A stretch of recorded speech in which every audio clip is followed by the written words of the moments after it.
Boleh dong kasih satu pertanyaan, jawabannya semuanya gitu. Ya, 1, 2, 3 menjawab dari pertanyaan yang disampaikan oleh Pak Asep. Ya, silakan Pak Asep kasih satu pertanyaan untuk ketiga paslon yang ada di depan. Sama pertanyaannya, jawabannya. Ya, satu dulu, nanti baru ke sana. Baik, supaya nanti menjawabnya semangat, Bapak ingin dengar dari seluruh tim ses suaranya mana? Tim ses 1, tim ses 2, tim ses 3. Oke, kalau lihat pendukung ini sudah luar biasa ya, luar biasa. Artinya semangatnya sudah full ya, sehingga mereka pun perlu jawaban yang tentunya bikin mereka yakin terhadap kalian berenam. Pertanyaannya simpel aja, tidak berfokus pada teknis OSIS-nya. Bapak ingin kalian menyampaikan keunggulan kalian, apa sih yang sekiranya bisa teman-teman ini akhirnya memilih kalian? Apa kelebihan yang bisa kalian ceritakan berkaitan dengan kalian sebagai calon ketua OSIS? Ya, meyakinkan pemilih. Apa yang bisa dijual kepada calon pemilih bahwa saya yang cocok, yang pas, yang paling top menjadi ketua OSIS. Itu aja barangkali Bun. Pertanyaannya. Ya. Jadi yang membuat kita unggul untuk menjadi ketua OSIS dan wakil ketua OSIS yaitu karena kita sudah yakin dan mampu untuk memimpin OSIS SMPN 3 Ngamprah dengan baik. Kami yakin kami dapat bertanggung jawab dengan visi misi serta program kerja kita sehingga siswa dan siswi SMPN 3 Ngamprah mampu mengekspresikan pendapat dan opini mereka tanpa rasa takut. Terima kasih. Oke, luar biasa. Baik, terima kasih atas pertanyaan dari Pak Asep. Jadi, yang bisa kita lakukan agar mereka yakin untuk memilih kita karena kita bisa melaksanakan visi, misi, dan program kerja yang sudah kita buat dan kita dapat meyakinkan mereka untuk memilih kita karena dari segi visi misi menurut saya dan kita sudah cukup untuk membuat mereka termotivasi. Dan kita juga bisa merasa sudah bisa memimpin siswa-siswi. Nah, jadi yang bikin kami itu yakin bahwa kita bisa menjadi ketua OSIS 2025-2026 karena kami sudah percaya bahwa kami bisa bertanggung jawab dan melaksanakan visi misi. Dan kami juga sudah yakin bisa menyelenggarakan program kerja yang telah kami rencanakan secara matang. Dan kami juga bisa menjadi wadah untuk aspirasi para siswa. Ya, maka silakan untuk paslon 1 mengambil pertanyaan yang ada di atas nampan. Nah, kira-kira apa sih pertanyaannya? Nanti dijawab oleh tim paslon 1. Bagian A, silakan. Ya, bebas. Mau yang mana dulu? Pendidikan dulu atau apa dulu? Ya, pendidikan dipilih oleh tim Baik, paslon ini 1. untuk kategori bidang pendidikan yang sudah diambil oleh paslon 1. Pertanyaannya, remaja sebagai peran penting suksesnya program Indonesia Emas. Indonesia Emas 2045 adalah suatu gagasan yang bertujuan untuk menjadikan Indonesia sebagai bangsa yang berdaulat, maju, adil, dan makmur pada tahun 2045. Tujuan dari gagasan ini ditargetkan pada tahun 2045 dan Bapak Presiden Joko Widodo itu optimis ya bahwa Indonesia itu akan menjadi negara yang berekonomi terbesar keempat atau kelima di dunia tahun 2045. Nah, pertanyaannya, bagaimana cara Anda untuk ikut berperan ya dalam kapasitas kalian sebagai seorang siswa dalam berkontribusi untuk menyukseskan program pemerintah yaitu Indonesia Emas di tahun 2045.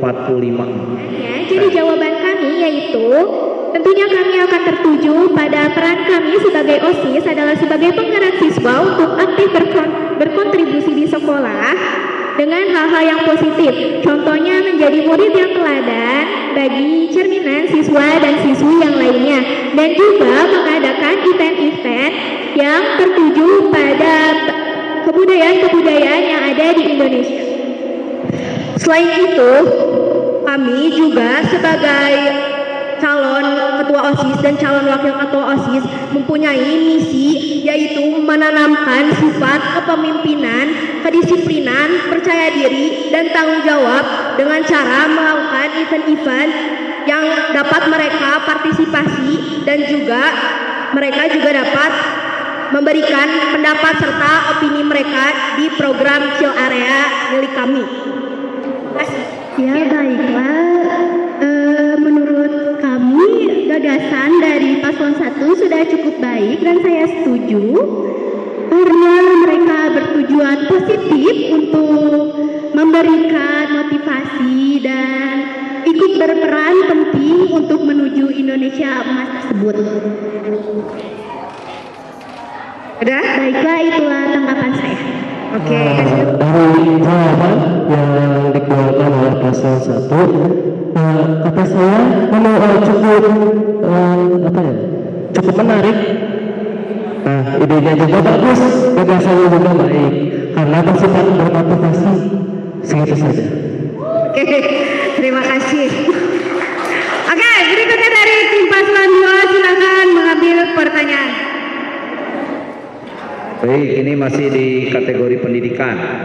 Untuk paslon 2, pentingnya menuntut ilmu. Nah, menurut Anda sebagai calon ketua OSIS, seberapa penting seseorang menuntut ilmu? Jelaskan dan berikan data-data yang relevan dengan topik pembahasan yang akan Anda sampaikan. Itu saja barangkali. Jadi seperti yang kita tahu sekarang bahwa sekarang ini sedang diadakannya kurikulum merdeka, yang dimana bertujuan untuk melakukan penyederhanaan kurikulum dalam kondisi khusus, kurikulum darurat untuk memitigasikan ketertinggalan pembelajaran. Nah, menurut saya menuntut ilmu itu sangat penting dalam ajaran-ajaran agama juga. Pendidikan menuntut ilmu berguna untuk menambah wawasan, akhlak pribadi, dan juga melatih sopan santun yang dimiliki oleh siswa-siswi. Itulah jawaban dari paslon kami. Terima kasih. Wassalamualaikum warahmatullahi wabarakatuh. Siap izin menjawab. Sebenarnya kita sudah setuju dengan pendapat dari paslon nomor 2, itu sangat bagus. Tetapi ini pertanyaannya terfokus pada keutamaan atau pentingnya menuntut ilmu.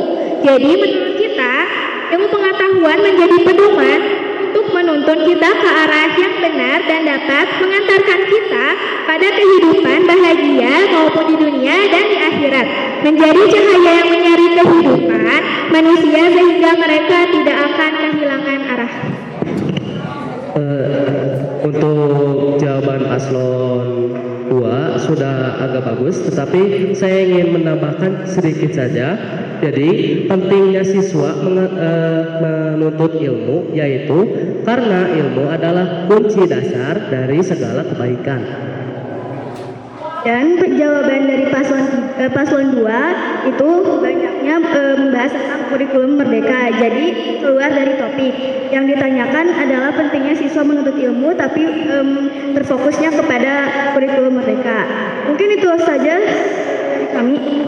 Kurikulum merdeka bukan kurikulum dengan pembelajaran intrakurikuler yang beragam dengan konten yang lebih optimal agar peserta didik memiliki cukup waktu untuk mendalami konsep dan menguatkan kompetensi. Nah, yang jadi pertanyaannya, sejauh mana pemahaman kalian paslon 3 berkaitan dengan kurikulum merdeka? Ya, pemahaman kalian. Kemudian, apakah kurikulum merdeka itu layak dan masih relevan untuk dilanjutkan pada kementerian yang baru? Tuh, karena diisukan Bapak Abdul Muti, ya, Menteri Pendidikan yang baru ini akan mengganti kurikulum merdeka menjadi kurikulum nasional. Nah, tolong jelaskan opini kalian berkaitan dengan pertanyaan yang tadi. Terima kasih. Jadi menurut kami bahwa kurikulum ini itu masih bagus atau masih layak untuk ditetapi karena adanya P5 atau proyek penguatan profil pelajar Pancasila dan terdapat 6 dimensi: beriman, bertakwa, berbineka global, berkebinekaan global, gotong royong, mandiri, kreatif, dan berpikir kritik. Kurikulum merdeka juga bagus karena ada pembelajaran yang dilakukan secara terrealisasi. Siap, izin menanggapi. Jadi pertanyaannya memang seberapa layak kurikulum merdeka menuju Indonesia Merdeka tahun 2045. Namun tadi pertanyaannya bukan hanya itu saja, tapi ada juga seberapa paham kalian mengenai kurikulum merdeka. Dan tadi menurut saya itu belum terjawab. Izin menanggapi juga, jadi kurikulum merdeka memiliki konsep-konsep yang masih layak, tentunya sangat layak untuk dilanjutkan karena konsepnya adalah pendekatan pendidikan yang memberikan kebebasan belajar pada siswa, fokus pada materi esensial, pengembangan karakter dan kompetensi, serta fleksibilitas bagi sekolah untuk merancang pembelajaran yang relevan.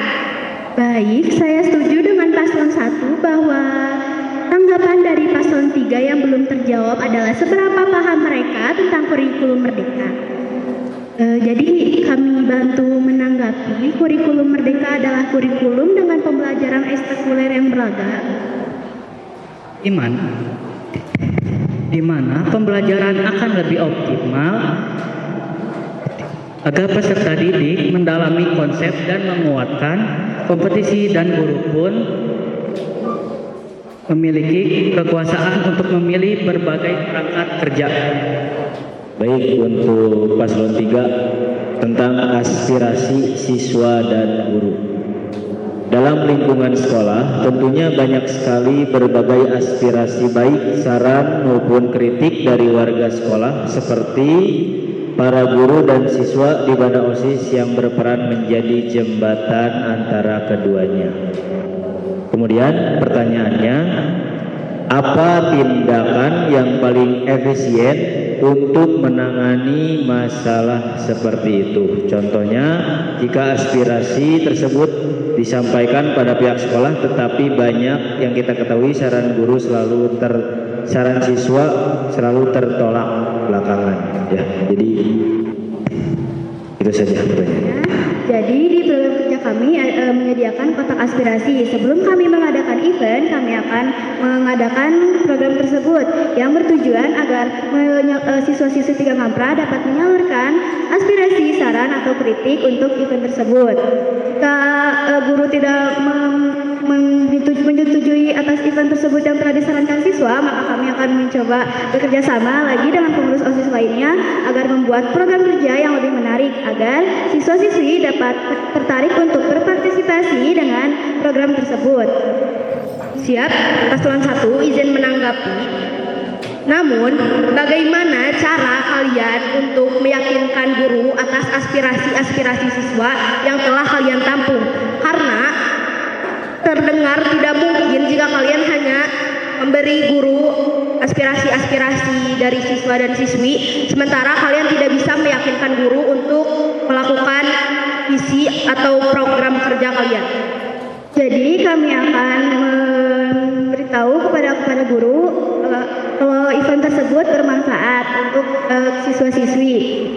Jadi maksudnya seperti ini, kami akan menjelaskan kepada guru bagaimana si event tersebut itu akan mengefek siswa-siswinya. Seperti misalnya lomba itu meningkatkan rasa kerjasama, juga rasa kontemplan. Ya, kami akan memberikan lagi memberitahu lagi manfaat dan manfaat yang jika event itu dilaksanakan. Siap izin menjawab, menurut menurut saya cukup relevan dan saya setuju dengan pernyataan dari paslon 3 karena siswa-siswi dapat menyalurkan minat bakat mereka dalam kegiatan dan event-event lomba yang akan kalian adakan. Baik, terima kasih. Itulah tanggapan paslon 2. Baik, untuk paslon 2 ya, pertanyaannya tentang adiwiyata, lingkungan dan kebersihan. Lingkungan sehat, bersih, dan hijau adalah lingkungan yang terjaga kebersihannya, bebas dari polusi, serta dipenuhi dengan pepohonan dan tanaman hijau yang mendukung ekosistem.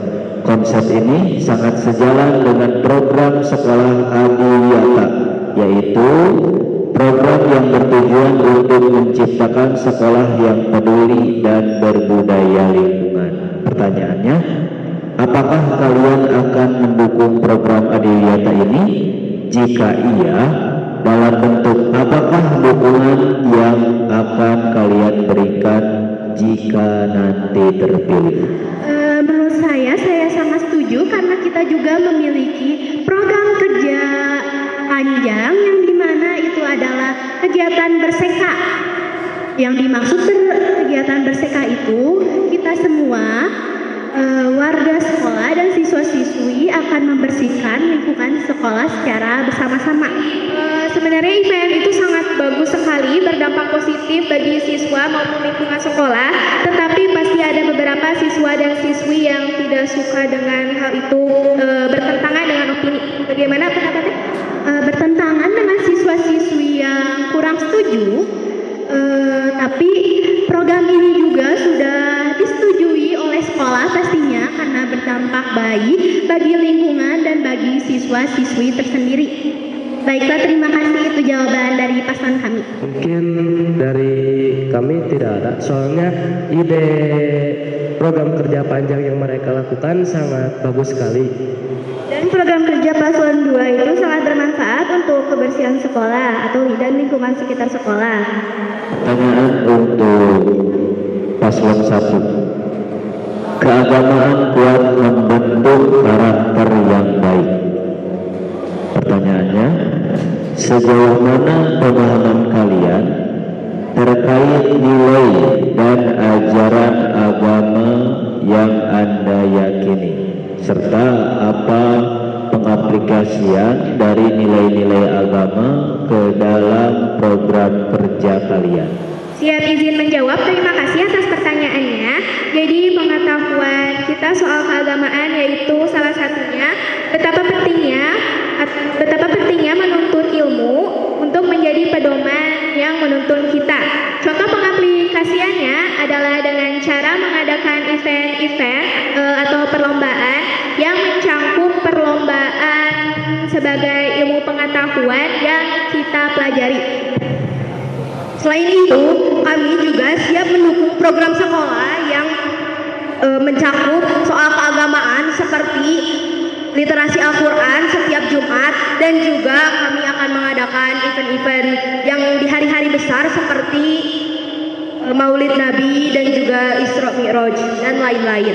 Terima kasih. Oke, silakan untuk paslon 2 dan 3. Baiklah, siap izin bertanya kepada paslon 1. Bagaimana cara kalian mengadakan lomba-lomba tersebut? Ada apa saja yang membuat siswa-siswi tertarik dan ingin mengikuti lomba-lomba yang akan kalian adakan bertentangan dengan keagamaan? Terima kasih. Siap izin menjawab, terima kasih atas pertanyaannya untuk paslon 2. Jadi jawaban kita yaitu dengan mengadakan perlombaan cerdas cermat yang berisi materi tentang pengetahuan keagamaan dan sejarah keagamaan. Ya, izin menjawab. Untuk paslon 1 udah bagus sih idenya tentang program kerjanya. Jadi mungkin tidak ada dari kami. Segitu saja, terima kasih. Baiklah, siap izin bertanya kepada paslon 1 yang dimana calon ketuanya bersesi siang, saya akan bertanya bagaimana caranya sih Anda membagi waktu dengan waktu belajar dan juga di mana kalanya kita akan berkumpul OSIS. Siap izin menjawab. Terima kasih atas pertanyaannya Paslon 2. Jadi tentu saja saya akan membagi waktu atau mengoptimalkan waktu sebaik mungkin karena organisasi itu tentu saja bukan prioritas utama. Jadi nilai akademik dan organisasi keduanya berperan sangat penting untuk membangun fondasi di masa depan. Terima kasih. Untuk siap bertanya untuk paslon 2, program apa saja yang akan kalian lakukan untuk memajukan OSIS di sekolah? Baiklah, terima kasih atas pertanyaan yang diberikan oleh paslon 3. Siap izin menjawab. Untuk memajukan OSIS, pastinya kita harus memiliki impression kepada siswa-siswi. Bagaimana sih untuk meyakinkan siswa-siswi dengan cara mengadakan program kerja yang menarik bagi siswa-siswi dan juga menarik bagi para guru-guru agar guru-guru bisa menerima dan menyetujui program kerja yang akan kita buat seperti belantara. Belantara yang maksud ialah bersama-sama melestarikan tradisi dan budaya yang ada di Indonesia seperti mencakup perlombaan seni rupa, seni tari, seni musik, dan juga teater. Terima kasih. Pertanyaan untuk Paslon 2 dan Paslon 3 sesuai dengan Standar Nasional Pendidikan atau SMP di Peraturan Pemerintah Republik Indonesia Nomor 57 Tahun 2021. Kurikulum di Indonesia telah berganti menjadi kurikulum merdeka dengan tujuan untuk mewujudkan Indonesia Emas tahun 2045. Namun menurut kalian bagaimana cara mengaplikasikan kurikulum merdeka di organisasi terkhususnya organisasi OSIS? Baiklah, terima kasih atas pertanyaan dari paslon 1. Siap izin menjawab. Di kurikulum merdeka itu ada yang namanya program P5 yang dimana P5 ini memiliki karakteristik seperti beriman, berkebinekaan global, gotong royong, mandiri, kreatif, dan berpikir secara kritis. Dan kita juga memiliki program kerja yang dimana mampu memotivasikan siswa untuk menjadi dan berkarakteristik seperti pada nilai-nilai Pancasila yang dituju oleh kurikulum yang sekarang yaitu kurikulum merdeka. Terima kasih. Terima kasih atas pertanyaannya dari paslon nomor 1. Jadi di sini kami juga punya program kerja yang berkaitan dengan P5. Jadi program kerja ini adalah Festival Budaya Daerah. Kegiatan itu berisi pentas seni dan itu juga disatukan dengan tema P5 kelas 7 yaitu berkebinekaan global. Kegiatan tersebut diisi dengan penampilan dan hasil karya siswa seperti tarian tradisional, lagu daerah, dan makanan tradisional. Dan diadakannya juga bazar makanan tradisional. Mungkin itu saja jawaban dari kami.